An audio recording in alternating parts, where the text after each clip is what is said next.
सर्वांना माहितीच आहे आम्ही कोकणात राहतो, पण आमच्या मनात अजूनही विदर्भाची चव तितकीच खास आहे. कारण आम्ही ओरिजिन विदर्भातले. तिथले उडीद डाळीचे वडे आणि मूग डाळीचे वडे म्हणजे उन्हाळ्यातील वाळवणातील अगदी आवडते पदार्थ. कोकणातले पदार्थ जसे आवडीने खातो तसेच विदर्भातल्या या रेसिपी आम्ही इथेच करून एन्जॉय करतो. तर पाहूया याची रेसिपी. तर इथे बघा, आता रात्रीचे वाजलेले आहेत 9. तर 9 वाजता मी इथे घातलेली आहे डाळ पाण्यामध्ये. तर ही 2 किलो उडदाची डाळ आहे. तर ही एकदम पांढर शुभ्र दिसत नाहीये, ही घरी बनवलेली डाळ आहे. आणि हा सोला सुद्धा वरची साल काढून घरीच बनवलेला आहे. पण ह्याचा कलर आता असा लालसर जरी दिसत असला तरी ह्याचे पांढर शुभ्र वडे येणार आहेत. तर ते कसे येणार आहेत ते तुम्हाला दाखवणार आहे. आणि मंडळी, खूप जुनी डाळ आहे ही. 2 वर्षाचा हा सोला आहे. साल काढलेला ह्याला सोला म्हणतात. तर हा आहे, तरी सुद्धा याचे पांढरे शुभ्र मी इथे वडे उद्या दाखवणार आहे. आणि एका टोपल्यामध्ये मी इथे घातलेली आहे मूग डाळ भिजत.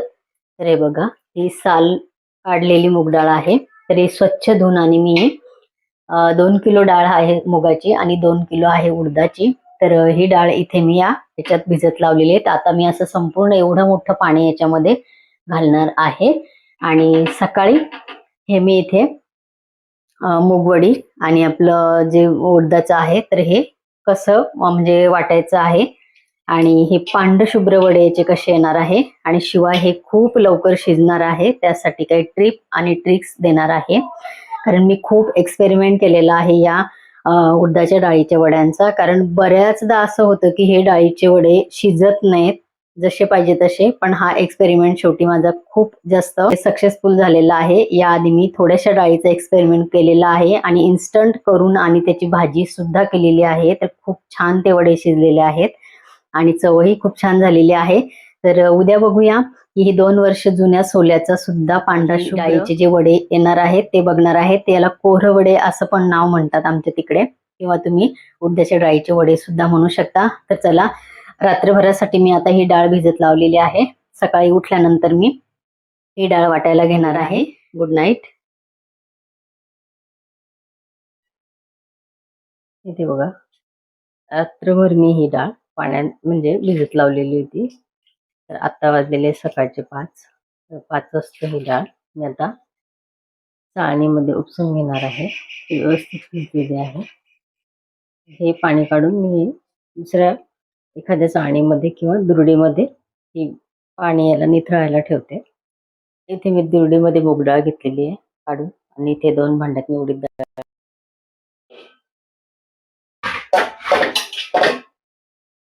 या पद्धतीने बिना पाण्याचं मी हे पल्स मोडवर काही आपल्या व्यवस्थित रेग्युलर आपण जसं मिक्सर लावतो तशा पद्धतीने मी हे करून घेतलेलं आहे. याच्यामध्ये असं जर बघितलं तर हे थोडे थोडे डाळीचे दाणे आहेत.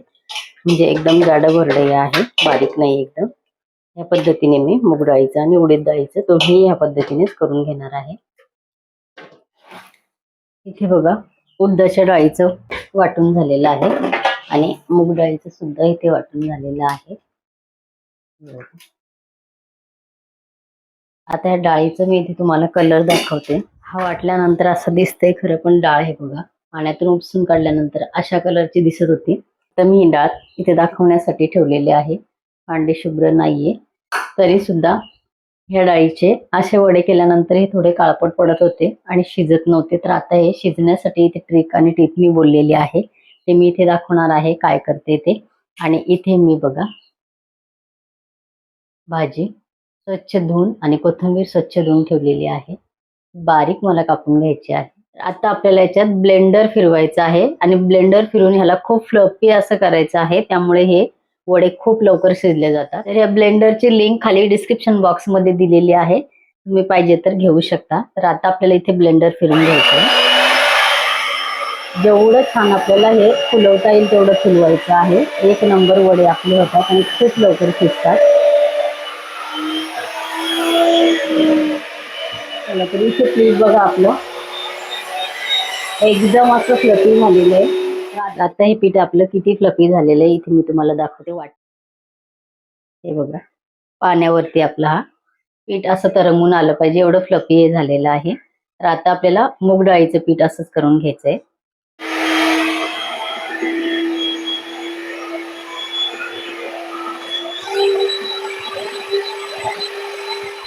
इथे आपले हे उडदाचं पीठ एकदम फ्लफी झालेलं आहे. याच्यामध्ये आपल्याला घालायचे कोथिंबीर व्यवस्थित धुवून स्वच्छ पाणी सर्व काढून आणि इथे मी ही अशी कापून घेतलेली आहे. हे बघा, अजिबात पाणी याच्यात ठेवलेलं नाहीये.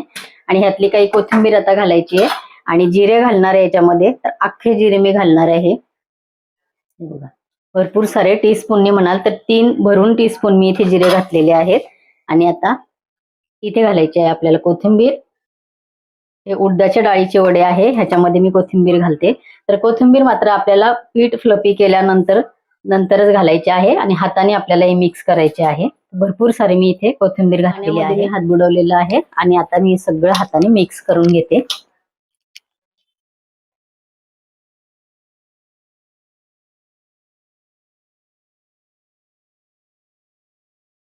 इथे आपल्याला घालायचं आहे थोडंसं मीठ. तर अगदी बरोबरीने मीठ नाही, कारण आपण भाजीमध्ये मीठ घालतो. तर बघा, थोडंसं मी इथे 3 टीस्पूनच्या दरम्यान एवढं मी इथे मीठ घातलेलं आहे. एवढंच मीठ आपल्याला याच्यात घालायचंय, बाकी मीठ आपल्याला भाजीमध्ये घालायचं आहे. मात्र भाजी करताना ह्यामध्ये आपलं मीठ असतं, तर ह्याचं थोडंसं आपण ध्यान ठेवून आणि भाजीमध्ये मीठ घालायचं आहे. तर आता मीठ घालून परत एकदा मी हे छान मिक्स करून घेते. तर इथे बघा, मूग डाळीचं पीठ पण आपलं इथे तयार झालेलं आहे. तर पाण्यावरती बघा, हेही पीठ छान आपलं तरंगून येतं बघा. आता ह्याच्यामध्ये पण आपल्याला मेथीची भाजी आणि कोथिंबीर घालून व्यवस्थित आपल्याला हे मिक्स करायचंय. तर इथे आपल्याला ते बारीक कापून घेतलेली मेथी घालायची आहे. भरपूर सारी मेथी मी घेतलेली, एक मोठा जुडा आणि परत दुसरा अर्धा असा 1.5 जुडा मी हिरवी मेथी घेतलेली आहे साफ करून. आणि अगदी थोड्याफार कोवळ्या काड्या फक्त आहेत, बाकी हे पानच घेतलेले आहे स्वच्छ धुवून कोरडी करून आणि ही कापून घेतलेली आहे. यातच परत घालायची आहे कोथिंबीर. अर्धा जुडा मी कोथिंबीर घातली आणि थोडंसं घालायचंय मीठ. आणि हे पण आपल्याला छान मिक्स करायचं आहे की ह्या मूगवडे आपल्याला उन्हात वाळू घालण्यासाठी आपलं बॅटर इथे तयार होणार आहे. मीठ ह्याच्यामध्ये पण जास्त घालायचं नाहीये, मी अगदी अंदाजाने घालते. तसं तुम्ही सुद्धा म्हणजे आपल्याला भाजीतही मीठ घालावं लागतं, त्याप्रमाणे इथे मीठ घालायचं आहे. आता आपल्याला इथे चांगलं मिक्स करून घ्यायचं आहे.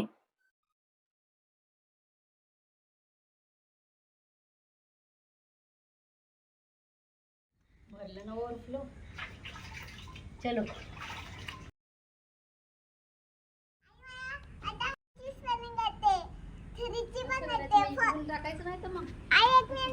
आई ऐकून घे एकदा.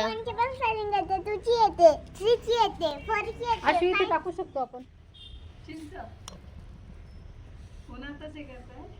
अहो आता ऊन काय, सकाळी आवरत नाही ना हो काम लवकर, घरातलं पण सगळं केल्याशिवाय.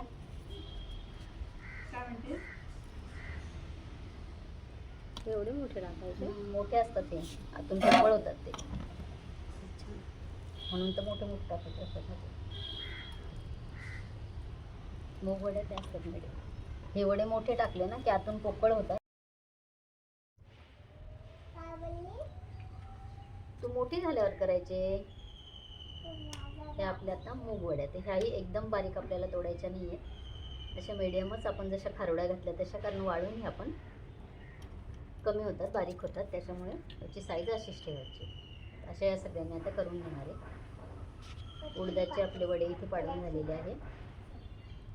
उडदाचे वडे मोठे मोठेच करतात, तर ते त्याप्रमाणे इथे केलेले आहे. ज्या दिवशी वडे केले त्या पहिल्या दिवशीचे अगदी संध्याकाळपर्यंतचे कडक ऊन व दुसऱ्या दिवशीच्या कडक उन्हामध्ये या उत्तमरित्या वाळल्या.